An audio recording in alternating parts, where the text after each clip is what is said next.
नमस्कार, खबरों का पंचनामा देख रहे हैं आप और मैं हूं आपके साथ दिव्या सिंह।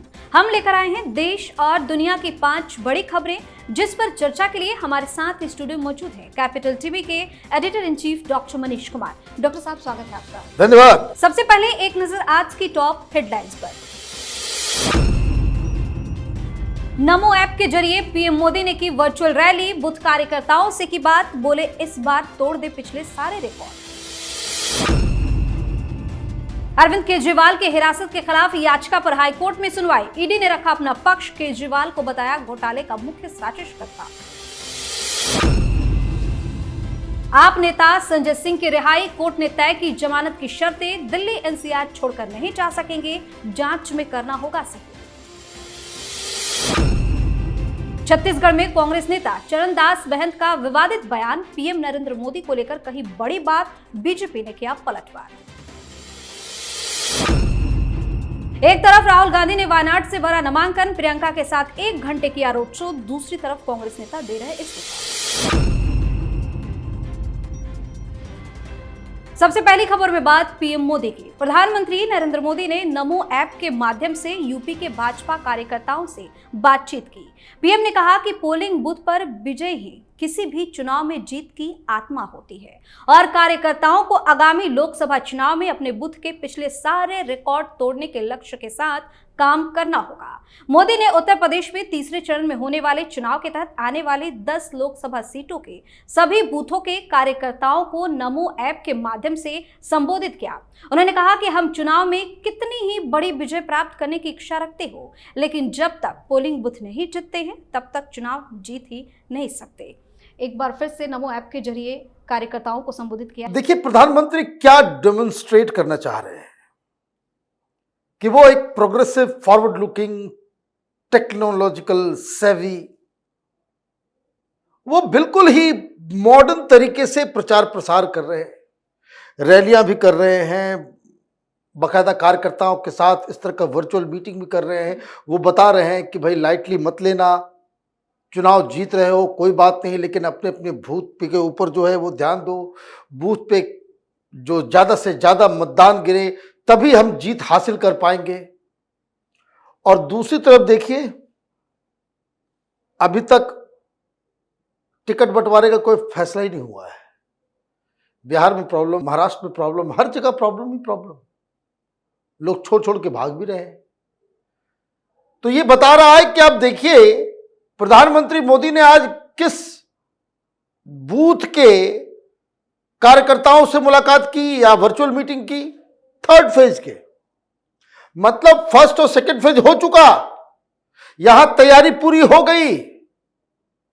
3rd फेज की वो तैयारी में जुटे हुए हैं और यहां विपक्ष अभी फर्स्ट फेज में ही लटका हुआ है। अभी तक तो सीट शेयरिंग का ही और एक भी कोई रैली नहीं हुई, क्योंकि ये जो रामलीला मैदान में हुआ वो तो आम आदमी पार्टी वाले कर रहे, तो केजरीवाल के लिए था। चुनाव के लिए ये लोग कब जगेंगे? ऐसा लग रहा है कि विपक्ष ने प्रधानमंत्री मोदी के लिए खुला खेल जो है छोड़ दिया है, पूरा मैदान, कि जितने गोल मार सकते हो मारो, तो ऐसे में तो 400 पार हो ही जाएगा। जी, अगली खबर में बात केजरीवाल की। दिल्ली के सीएम अरविंद केजरीवाल ने अपनी गिरफ्तारी और रिमांड को दिल्ली हाईकोर्ट में चुनौती दी है, जिस मामले में आज अदालत में सुनवाई के दौरान जमकर बहस हुई। केजरीवाल की ओर से सीनियर एडवोकेट अभिषेक मनु सिंघवी और एडवोकेट विक्रम चौधरी मौजूद रहे। वहीं ईडी की तरफ से एएसजी एसवी राजू ने अपना पक्ष रखा और केजरीवाल को घोटाले का मुख्य साजिशकर्ता बताया। आज जमकर बहस हुई है। देखिए, कोई रिलीफ नहीं है केजरीवाल को। क्यों रिलीफ मिले? आप ये कह रहे हो, जो आपने विनती की है कि जो समन्स भेजे गए, जो गिरफ्तारी हुई, सब इलीगल है। भाई इलीगल कैसे है? कैसे इलीगल है? क्योंकि तिहाड़ तो कोर्ट के आदेश से ही गए हैं। इलीगल होता तो कोर्ट के आदेश से तो जाते नहीं। अब क्या कह रहे हैं सिंघवी साहब? वो ये नहीं कह रहे कि भाई ईमानदार है या इनके खिलाफ कोई सबूत नहीं है या घोटाला हुआ ही नहीं, ये सब बातें वो नहीं कह रहे हैं। वो क्या कह रहे हैं कि देखिए, चुनाव का समय है, नेशनल पार्टी के लीडर को आप जेल में डाल देंगे तो क्या होगा? ये तो डेमोक्रेसी के लिए जो है वो खतरा पैदा हो जाएगा। ये पैरिटी नहीं है, लेवल प्लेइंग फील्ड नहीं है, ये तो डेमोक्रेटिक राइट है तो राजू साहब ने उलट के जवाब दिया कि कोई रेपिस्ट रेप कर ले, वो पार्टी का प्रेसिडेंट हो और वो कहे कि मेरा डेमोक्रेटिक राइट है, वो गिरफ्तार मत करो। कोई टेररिस्ट चुनाव में नॉमिनेशन कर दे, 50 लोगों को मार दे, आप उसको गिरफ्तार नहीं कर सकते, समन नहीं भेज सकते। क्यों? वो बोलेगा कि मेरा डेमोक्रेटिक राइट है। ये क्या दलील दे रहे हैं आप? फॉर गॉड से कि भ्रष्टाचारी है वो, घोटाला हुआ है। सुप्रीम कोर्ट कह रही है कि 338 करोड़ रुपए का घोटाला हुआ है और ईडी कह रही है कि बिना इसकी सहमति के तो न सरकार में और न पार्टी में एक पत्ता हिलता। ये मुख्य आदमी है। Right from the making of the law to its implementation, Kejriwal की निगरानी में, उसकी जानकारी में ये सारी चीजें हुई है। इसलिए इसके खिलाफ कार्रवाई अत्यंत ही आवश्यक है। तो रिलीफ के लिए गए थे, अब रिलीफ मिला नहीं। जब रिलीफ मिला नहीं तो अब सुनने में आ रहा है कि शाम तक जब इनको मालूम चल गया कि अब कोई रिलीफ नहीं मिला है तो नई घोषणा की है, ये लोग उपवास करेंगे। मतलब देश को आप लोगों ने पागल समझ लिया है। कार्यकर्ता करेंगे जिस घोटाले से जिन लोगों को पैसा मिला है, जिन लोगों ने कमाई की है, जो इस आपके पाप का हिस्सेदार है, वो सब उपवास करेंगे। वो भी खाना वाना खा करके, वो तो पहले ही ट्रेनिंग दिया हुआ है, खाना पीना खाओ, उपवास करो। तो 7 अप्रैल को उपवास का कार्यक्रम रखे। इज्जत जब चली जाती है वो लौट के वापस नहीं आती। ये फलसफा केजरीवाल को समझ लेना चाहिए। He has been thoroughly exposed। वो कोई कट्टर ईमानदार नहीं है और झूठ का पुलिंदा है जो दुनिया के सामने खुल चुका है। जी, वहीं दिल्ली शराब घोटाले में सुप्रीम कोर्ट ने बड़ी राहत देते हुए आपके सांसद संजय सिंह को जमानत दे दी। सुप्रीम फैसले के बाद उनके रिहाई की प्रोसेसिंग शुरू हो गई। बता दें कि निचली अदालत ने उन्हें सशर्त जमानत दे दी है। संजय सिंह को कोर्ट ने 2 लाख रुपए के निजी मुचलके पर यह राहत दी है। कोर्ट की ओर से जमानत की कुछ शर्तें रखी गई हैं। शर्तों में केस को लेकर कोई टिप्पणी न करना, कहीं जाते वक्त लोकेशन शेयर करना, जांच में सहयोग करने के साथ कई बातें शामिल है। क्या क्या शर्तें हैं? देखिए, तो शेर है कल कर रहे थे, कोर्ट ने पिंजरे में बंद कर दिया, गले में रस्सी बांध दी कि बाबू जहां जाओगे जीपीएस लोकेशन पुलिस वाले को देके जाओगे।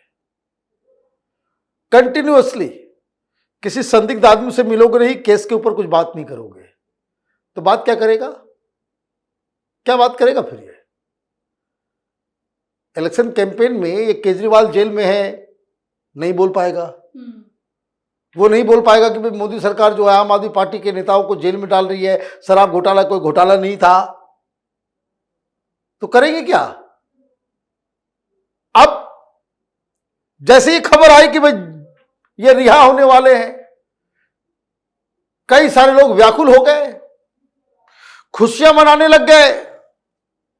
तो जेल से केजरीवाल ने कह दिया कि भाई खुशियां मनाने मत देना। ऐसा नहीं कि ज्यादा खुश हो जाए लोग, मालूम चला केजरीवाल को भूल जाए और संजय सिंह ही लीडर बन जाए। इसलिए संजय सिंह बाहर आ रहा है, आम आदमी पार्टी सेलिब्रेट नहीं कर रही। अब बात समझिए, कोई सेलिब्रेशन नहीं है। कल अति उत्साह में लोगों ने कर दिया। जेल से आई खबर कि खबरदार, तुम्हारा मालिक हम है, गलती से भी उसको हीरो मत बना देना। अगर वो हीरो बन गया तो फिर मैं क्या करूंगा? इसलिए देयर इज नो सेलिब्रेशन। कुछ कुछ जगह पे वो जाएंगे कि बस उसको लो की रखा जाएगा, मंदिर जाएंगे, इधर उधर जाएंगे, प्रेस कॉन्फ्रेंस करेंगे और घर में बैठेंगे कि धन्यवाद ईडी का, न्याय प्रक्रिया का, ये धन्यवाद वगैरह करके फिर आराम से वो जो है। अब कैंपेनिंग क्या करेंगे भाई? केजरीवाल अलग है, संजय सिंह अलग है। कहां कहां आप जाओगे? आपको तो रिस्ट्रिक्ट कर दिया गया है चारों तरफ से। तो ये ईडी की तरफ से जो कार्रवाई की गई है कि भाई हम अभी हमारे को जरूरत नहीं है इसकी, लेकिन जब हम चाहेंगे हम इसको फिर से जो है अपनी कस्टडी में ले सकते हैं, इस आधार पे इनको बेल दिया गया है। जी, और अब बात कांग्रेस नेता के बिगड़े बोल की। छत्तीसगढ़ के नेता प्रतिपक्ष डॉक्टर चरणदास महंत ने पीएम मोदी और उद्योगपति नवेल जिंदल को लेकर विवादित बयान दिया है। महंत ने कहा कि हमें नरेंद्र मोदी का सिर फोड़ने वाला आदमी चाहिए और रात दिन तंग करके चीन भेजने वाला आदमी चाहिए। वहीं नवीन जिंदल के लिए कहा कि ऐसे लोगों को जूते मारने चाहिए। पीएम मोदी को लेकर जब कांग्रेस नेता इस तरह की बातें कर रहे थे तो इस दौरान प्रदेश के पूर्व मुख्यमंत्री भूपेश बघेल भी मंच पर मौजूद थे। अब इस बयान के बाद बीजेपी की तरफ से पलटवार किया गया है। ये किस तरीके के बोल हैं कांग्रेस नेताओं? ये साफ साफ बता रहा है कि कांग्रेस पार्टी हार रही है। जब आदमी चुनाव में हारने लगता है तो इसी तरह की बदजुबानी करता है। और ये क्यों ना करे भाई? फ्रस्ट्रेशन तो आपका राहुल गांधी के ऊपर है, फ्रस्ट्रेशन आपका इंडिया अलायंस के ऊपर है कि कहीं कुछ हो ही नहीं रहा। चुनाव जीतने की दूर दूर तक कोई संभावना नजर नहीं आ रही है। तमाम सर्वे बता रहे हैं कि भाई 400 पार गया। भाई आप देखिए कि अपोजिशन की तरफ से कोई चुनौती तो नजर आ नहीं रही है। अब आगे 4 दिन 5 दिन के बाद कुछ बीजेपी वाले गलती करें और ये लोग बाउंस बैक करें तो बात समझ में आती है, लेकिन अभी की जो सिचुएशन है उसमें तो दूर दूर तक ये नजर नहीं आ रहे हैं। तो जब नजर नहीं आ रहे तो क्या करेंगे? तो गाली गलौज करो, ताकि आप समझिए कांग्रेसियों की मानसिकता। चुनाव हार जाओ कोई दिक्कत नहीं है, लेकिन मोदी को अगर आपने गाली दी, राहुल गांधी बोलेंगे यही सही लीडर है। तो राहुल गांधी की चमचागिरी के चक्कर में इस व्यक्ति ने इस तरह के अपशब्द का इस्तेमाल किया है ताकि इसका नंबर बढ़ सके, राजनीतिक हैसियत पार्टी के अंदर वो बड़ा हो सके, राहुल गांधी खुश हो जाए, इसलिए इस तरह का घटिया बयान दिया जा रहा है। जी, आखिरी खबरों में बात राहुल गांधी की। लोकसभा चुनाव 2024 के लिए कांग्रेस नेता राहुल गांधी ने केरल के वायनाड सीट से नामांकन दाखिल किया। इससे पहले उन्होंने बहन प्रियंका गांधी के साथ 1 घंटे रोड शो किया। इस दौरान राहुल ने क्षेत्र की जनता से कहा कि आपका सांसद होना सौभाग्य की बात है। दूसरी तरफ कांग्रेस में नेताओं का धड़ाधड़ इस्तीफा देखने को मिल रहा है। बॉक्सर विजेंद्र सिंह ने दिल्ली बीजेपी मुख्यालय पहुंच बीजेपी ज्वाइन कर ली। वहीं कांग्रेस के बड़े नेता संजय निरुपम के भी पार्टी छोड़ने की खबर सामने आ रही है। ये क्या हो रहा है? एक तरफ नामांकन, दूसरी तरफ इस्तीफे की छड़ी। देखिए, आपने नामांकन किया, ठीक किया, सही किया, गलत किया, वो अलग डिबेट है। यूपी से क्यों नहीं लड़े, वायनाड क्यों चले गए, वो अलग। लेकिन राहुल गांधी को, कांग्रेस पार्टी को यह जवाब देना पड़ेगा कि ये जो आतंकी संगठन हिंदुस्तान में बैन कर दिया गया, जिसका नाम पीएफआई है, उसके पॉलिटिकल विंग, उसकी पॉलिटिकल पार्टी एसडीपीआई जो चुनाव नहीं लड़ रही है, उन्होंने कल शाम में राहुल गांधी को, और ये केरला में ही एक्टिव है और सदर्न कर्नाटक में एक्टिव है ये लोग, और इन्होंने खुल्लम खुल्ला राहुल गांधी कांग्रेस पार्टी को समर्थन देने का ऐलान किया है। तो राहुल गांधी आतंकियों के साथ मिलकर चुनाव लड़ना चाहते हैं। ये पिछली बार भी वायनाड में लड़े थे तो इसी तरह का प्रेस कॉन्फ्रेंस करके एसडीपीआई ने समर्थन दिया था। ये एक इस्लामिक जिहादी ऑर्गेनाइजेशन है जो देश में जिहाद कर रहा है, बैन कर दिया गया। लेकिन दूसरा सवाल यह भी बताना पड़ेगा, बड़े गलवैयां कर रहे हो, इंडी गठबंधन, इंडी गठबंधन, इंडी गठबंधन। वाम मोर्चा की तरफ से डी राजा की पत्नी अनी राजा ने भी वहां से नॉमिनेशन किया। तो ये जो एनी राजा ने नॉमिनेशन किया है, तो कहां रहा भाई गठबंधन? कुछ छोटे मोटे उम्मीदवार को खड़ा किया हो तो बात समझ में आता। भाई एनी राजा से तो बड़ी कोई है नहीं चुनाव लड़ने वाली सीपीआई से। डी राजा चुनाव लड़ते नहीं है, तो सबसे बड़े लीडर के आप ये देखिए कि किस तरह का। और एनी राजा से पूछा गया कि भाई आप राहुल गांधी के खिलाफ ही क्यों लड़ रहे हैं? बोले उनको तो सोचना चाहिए भाई क्यों केरल में आकर के यहाँ पे टांग अड़ा रहे हैं। तो उनको वहां पे भी दिक्कत, कहीं ऐसा ना हो जाए कि अमेठी से स्मृति ईरानी एक महिला उम्मीदवार से हार गए और वायनाड में एनी राजा कहीं ना इनको पटकनी दे दे। बहुत बहुत धन्यवाद सर तमाम जानकारी के लिए। धन्यवाद। खबरों का पंचनामा में आज के लिए इतना ही। देश और विदेश की बाकी खबरों और उनके सटीक एनालिसिस के लिए देखते रहिए कैपिटल टीवी। हमें लाइक कीजिए, शेयर कीजिए और हाँ, कैपिटल टीवी को सब्सक्राइब करना बिल्कुल ना भूलें। धन्यवाद।